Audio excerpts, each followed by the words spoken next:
For the last 10 years or so, I have been witnessing a trend among the Indian population, particularly the Indian youth and particularly the Hindu community of the Indian population, who tend to think that the Jews and the Israel are India's best friend.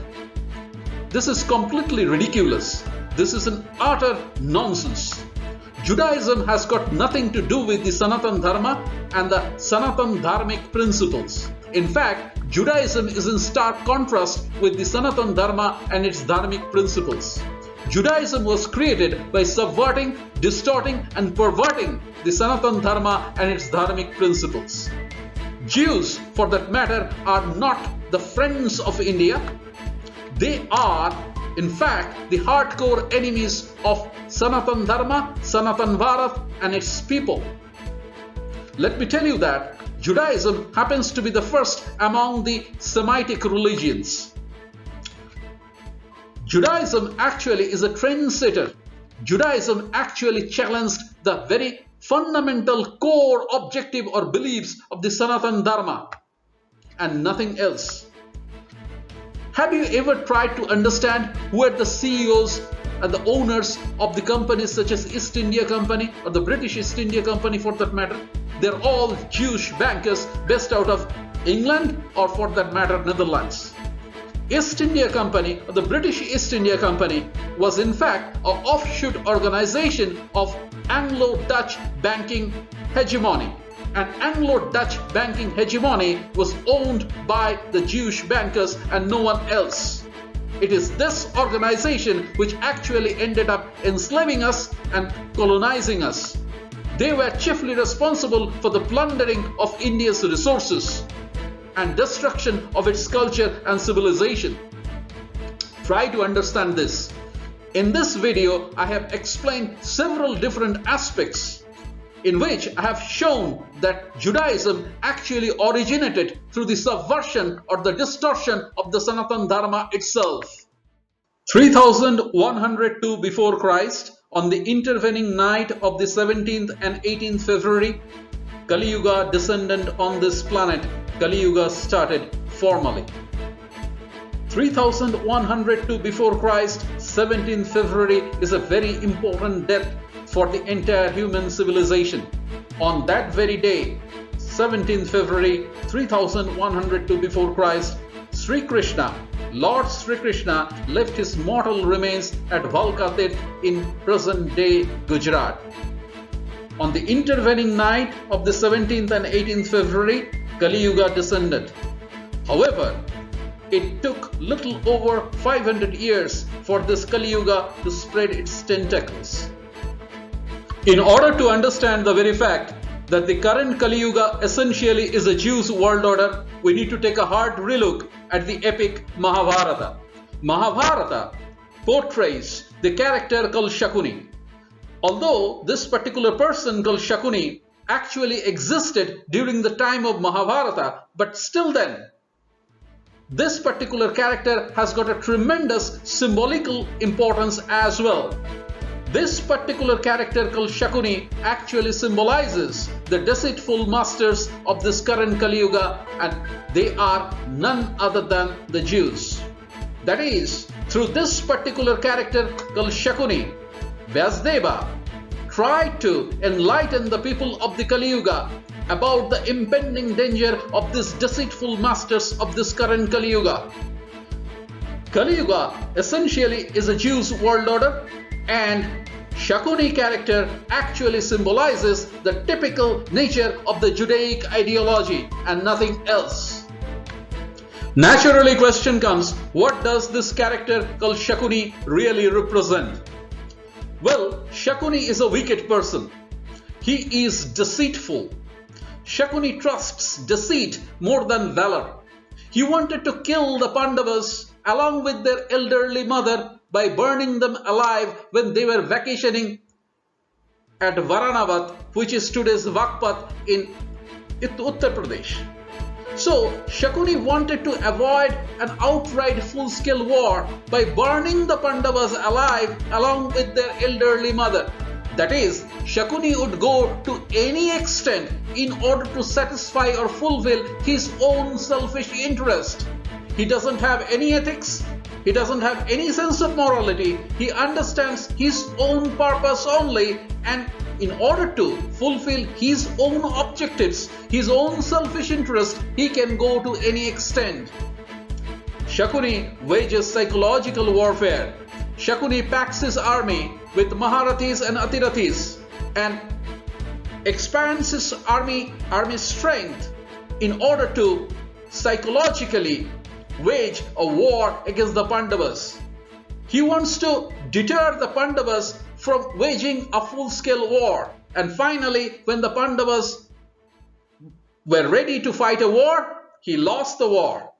So basically, the point is that he wants to avoid the war, not because he is not a warmonger. He is a warmonger. He wants war. However, his way of war fighting is different. He doesn't want valor. He doesn't respect valor. He doesn't honor valor. He wants to backstab his enemy. This is very dangerous thing. Next, Shakuni wages chemical and biological warfare. When Bhima was a little kid, he tried to kill Bhima by poisoning him. He fed Bhima with food that were laced with poison. That is, he didn't even spare a little boy, little kid. He wanted to finish the Pandavas, he wanted to kill the Pandavas, but he never wanted a full-scale war. He wanted to deter Pandavas by showing his army strength and by demonstrating the Maharathis and Atirathis were there part of his army. However, don't think that he was a peace-loving person. No, he was a warmonger, and he was the one who was instrumental behind that particular war, Kurukshetra war. However, he actually wanted to delay this particular war as far as possible, not from the point of view of peace, but from the point of view of his own internal insecurity. That is, he doesn't trust valor, he trusts deception. This is a very important point to be noted. Shakuni essentially is a gambler who thinks that the life is a game of dice, and he wants everyone else to get addicted to this deceitful game of dice, which is actually pretty much stacked in his own favor. He knows that this deceitful game of dice is actually stacked very much in his favor. He can manipulate the outcome of this particular game, and hence he knows that whomsoever gets addicted to this game of dice would end up losing this particular game of dice, and that's what he wants. That is, he wants to capture the wealth and resources of all the people through this ugly, deceitful game of dice, which is actually stacked pretty much in favor of him. And today, in modern world, we see that the Jewish bankers control the Federal Reserve, which is a privately held body, which then controls American dollar and American economy, and then American economy drives the world economy. And it is these Jewish bankers who actually control the world economy through this American dollar, which is nothing but a fiat currency, which is not supported by any gold standard, and which is actually a Ponzi scheme, you can say, which essentially is ruining the economy of second and third world countries. So this is basically the symbolization of this person called Shakuni in terms of this particular Kaliyuga. Although the religion called Judaism started 4,500 years back, in this particular Kaliyuga, however, there exists an ideology, a materialistic ideology behind this particular religion called Judaism. And that ideology, that materialistic ideology, that extremely materialistic ideology started in this very land, that is India, way back, that is almost 10,000 years back, right here in India. And Judaism essentially is a reflection or manifestation of that very ideology. It is essentially an extremely materialistic ideology which is in stark contrast with the Sanatan Dharma, which is righteousness rather than religious dogma per se. Sanatan Dharma essentially is righteousness rather than a religious dogma. The spiritual aspects of this particular righteous Sanatan Dharma essentially is to elevate a person's spiritual quotient so that he becomes more righteous. However, in contrast to this, Judaism essentially based on a materialistic ideology, and that materialistic ideology that I'm talking about started way back in this particular land, that is Bharatvarsh, almost 10,000 years back. A bit of spiritual history. Broadly, spiritual philosophy of Sanatan Dharma is divided into two different schools of thoughts, the Vedic school of thought and the Tantric school of thought.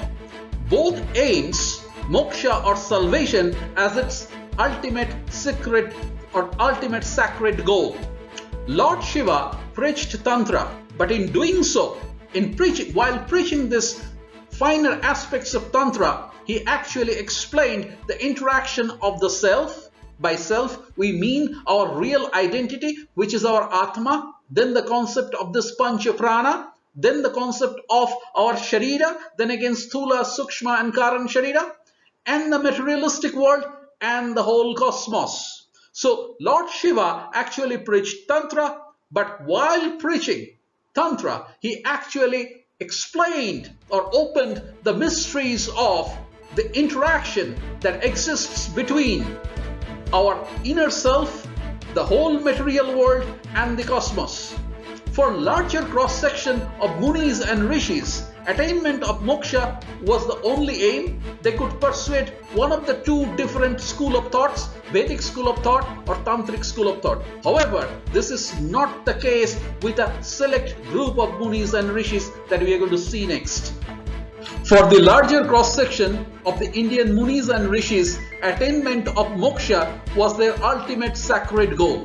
However, this is not the case with a select few or a small section of Munis and Rishis, particularly from the Bhargava lineage. What do I mean by Bhargava lineage? That is the descendants of Maharshi Vrigu.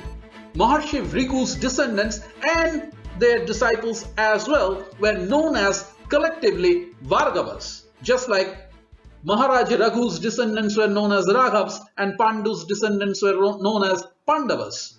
Exactly in the same manner, Maharshi Vrigu and his entire lineage, his entire descendants and their disciples and further descendants were altogether known as Bhargavas. For this select few Muni Rishis, this was not the ultimate aim, that is, this attainment of moksha or salvation was not their ultimate aim. So, what they really did, these small group of Muni Rishis used this intricate understanding of Tantra in developing a branch of Tantra also called as left-wing branch of Tantra or Brahmargya sadhana or worship for their own materialistic benefit. That is, they used the intricate understanding of Tantra not for their moksha, not for their salvation, not for the upliftment of the human race altogether, but for their own materialistic benefit. That is, they created a branch of Tantra called Brahmargya sadhana or left-wing branch of Tantra for their own materialistic benefit. This is the beginning of the materialistic ideology and amalgamation of materialistic ideology with religious constructs. This is where religion gets completely disjointed from the spirituality or the righteousness. Try to understand this very fact. Practitioners of this ideology faced persecution and eventual eviction from India, primarily during the last Dwapara Yuga, that is, in the aftermath of Mahabharata war at Kurukshetra. Going forward, this materialistic ideology completely ignored and rejected the causality of karmic cycle, that is, the birth, death and rebirth cycle, which is the fundamental principle of Sanatan Dharma. Thus, this materialistic ideology was in stark contrast with the Sanatan Dharma and its philosophies. Precipitation of this materialistic ideology is reflected later in the Charvak philosophy, that is in the works of philosopher and saint Charvak, which is known as Charvak Darshan. 600 years before the birth of Christ, a scholar called Ajita Kesha Kambali in ancient India studied this philosophy called Charvak philosophy. He too was a materialist. Didi Koshambi, who is a religious historian, says regarding this Ajita Kesha Kambali, regarding this Charvak philosophy and regarding this materialistic ideology. Let's see what he had to say. In the end, man gains nothing through good deeds and charity. His body gets dissolved into primary elements at death, which is basically the Panchabhuti Tattva. Irrespective of his deeds, good and evil, charity and compassion, all are irrelevant in the end. Do you think this is in sync with the Sanatan Dharma and its teachings? Absolutely not. This is in stark contrast with the Sanatan Dharma and its teachings. This is something which we are going to explore next. Sri Krishna happens to be the central figure of Sanatan Dharma. Sanatan Dharma and its philosophies revolve around Sri Krishna. Sri Krishna summarized the entire Sanatan Dharma in a gist called the Gita. Gita happens to be the gist or summary or the very essence of the entire Sanatan Dharma. So what did Sri Krishna opine? Sri Krishna stresses that our true identity is our soul or Atma and not our body. That is, from the point of view of Sri Krishna, our material body or Panchabhuti Sharir or Sthula Sharir for that matter does not have much significance at all. Therefore, what kind of fate it goes through has got hardly any significance. Secondly, Sri Krishna says that Atma is Avinashi or indestructible. Atma makes an infinitely long journey till it gets freed from the causality of karmic cycle, a phenomenon that is referred to as nirvana. So, what really happens? As we know that we have got three different Sharira: Karan Sharira, Sukshma Sharira and Sthula Sharira. Sthula Sharira, as you know, is basically our material body or physical body or our physical self or Panchabhuti Sharira, which gets decomposed into Panchatattva after our death. Karan Sharira, on the other hand, is extremely important. Karan means cause. It is this Karan Sharira which maintains the causality of a particular birth which the Atma has actually taken. That is, Karan Sharira essentially is an encoded form of our prarabdha, which actually determines the course of action we take in a particular lifetime. That is, what kind of situations and circumstances through which we would go through and what kind of situations and circumstances we would actually encounter. And once this prarabdha or Karan is completed, Atma actually leaves the Sharira or the body. So, essentially, Karan Sharira is the encoded form of our prarabdha, which actually brings the Atma for a particular janm, that is particular birth, and it is this particular Karan Sharira which keeps track of our good and bad deeds and which would determine the course of action the Atma would take in the next rebirth. And once this Karan Sharira becomes completely zeroed or completely gets cleaned up, what actually happens is that the Atma lives this particular karmic cycle. So, Karan Sharira, it is the Karan Sharira which keeps track of our prarabdha, which is the reason behind the Atma taking this particular birth and which would actually determine the course of action which the Atma would take in the next rebirth. Sukshma Sharira, for that matter, comprises of 18 tattvas, out of which there is this Panch Prana, then Panch Karmendriya, then there is Panch Jnanendriya, then there is this Man, that is mind, then Buddhi or intellect, and for that matter, ego or Ahankar. So, Sukshma Sharira actually makes the decision making part. That is, in what kind of situation and circumstances, what kind of karma we would end up doing, that particular aspect is actually controlled by the Sukshma Sharira, and that's where the Man comes into picture, or the mind comes into picture. In order to enact the karma, we need a material body, and that is the only significance of our Sthula Sharira, and nothing else. So Sthula Sharira, although it enacts the karma, it is the Panchabhuti Sharira, but the real decision making is actually done by the Sukshma Sharira, and depending upon the decisions that we take, depending upon the karma that we enact, depending upon the good deeds and bad deeds we actually enact, our prarabdha for the next rebirth gets decided. And this is exactly how the karmic cycle evolves. Materialistic ideology completely ignores and rejects this karmic cycle principle, which essentially is the very essence of the Sanatana Dharma. So, what Sri Krishna says? Sri Krishna says Atma is Avinashi, indestructible. Atma makes an infinitely long journey till it gets freed from the causality of the karmic cycle, a phenomenon that is referred to as Nirvana. And during this long journey, Atma takes up the material body time and again in order to enact the karma, so that the Sukshma Sharira can decide upon the course of actions, and then the Sthula Sharira does the karma, and depending on which the prarabdha gets decided, which is maintained at the Karan Sharira.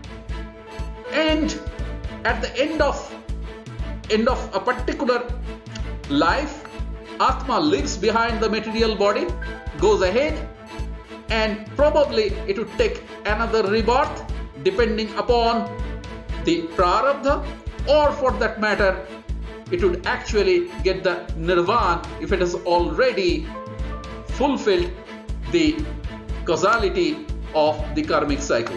That's how it goes on. The materialistic ideologists completely ignore and reject this idea. Their idea is basically a Kaupio-Geo ideology and nothing else. And even the religious matters, which is there for them, it is just for the fulfillment of their own selfish interests and nothing else. Therefore, I am not going to call those religious aspects as spirituality, because there is no righteousness involved in it. Therefore, we should not call it spirituality or righteousness. Rather, it is basically a religious karmakand, which is then again aim to or focus to fulfill their own selfish interest and nothing else. And this is exactly where the Sanatana Dharma or the Sanatana ideology differs from the materialistic ideology such as Judaic ideology. Finally, during this current Kaliyuga, the practitioners of this materialistic ideology associated their ideology to a brand name called Judaism, and this happened roughly 4,000 years back.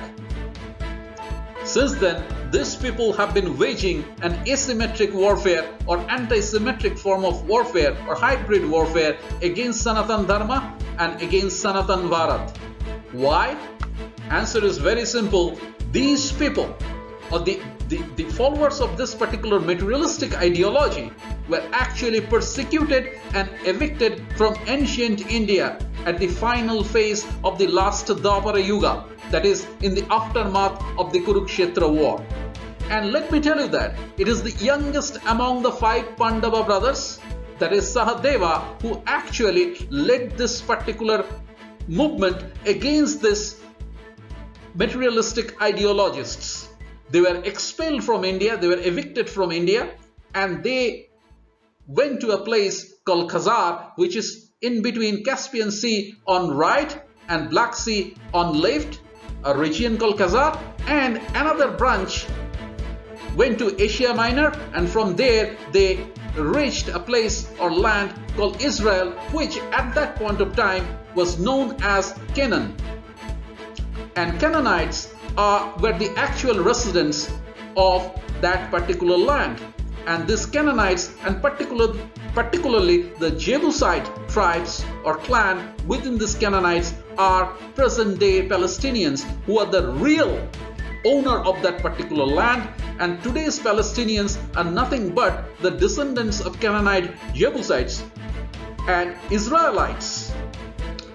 I mean, the people who call themselves as Israelites were actually the occupiers of that particular land, and these people actually had to leave India en masse at the end of the last Dwapara Yuga, at the aftermath of the Kurukshetra war, thanks to the military assault that was carried out by none other than Sahadeva. So Sahadeva actually expelled these people, and they had to go and settle down to a place called Khazar, which is in between Caspian Sea and Black Sea, and another branch actually went to Asia Minor, which is today's Turkey, and from there these people actually reached a land called Canaan, which was actually inhabited by the Canaanites, and the Jebusite tribes within these Canaanites are actually the ancestors of present-day Palestinians, and Israelites are just the illegal occupants of that particular territory.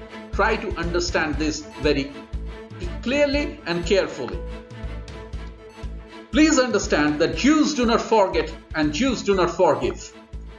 These Jews, at a later point of time, migrated to India, in the western flanks of India, and then they entered into the northern part of India. And it is these people who actually distorted and subverted the Sanatana Dharma to Hinduism, doctored and then destroyed our ancient scriptures. And some of these scriptures have been looted and plundered, and they now find safe, they are now in the safe deposit vault in the Vatican Library. And many of the scriptures, the original scriptures, were destroyed, and whatever scriptures that remained with us are doctored and manipulated. It is these people who actually introduced casteism and weakened the Indian society forever, and it paved the way for the latter foreign invasions. Later on, these Jews actually formed a country called Britain. Britain essentially means a covenant or agreement, because these people consider themselves as chosen people of God, which is a different issue. I'm going to discuss these things later, at a later point of time, in later videos.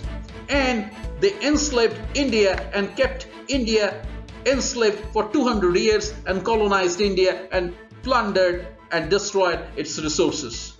So it's time to wake up, understand that Israel and Jews are not our friends. They're the ones who have actually subverted and destroyed our Sanatana Dharma and Sanatana Bharat, and they are the ones who have been waging a hybrid kind of warfare against the people of this Sanatana Bharat.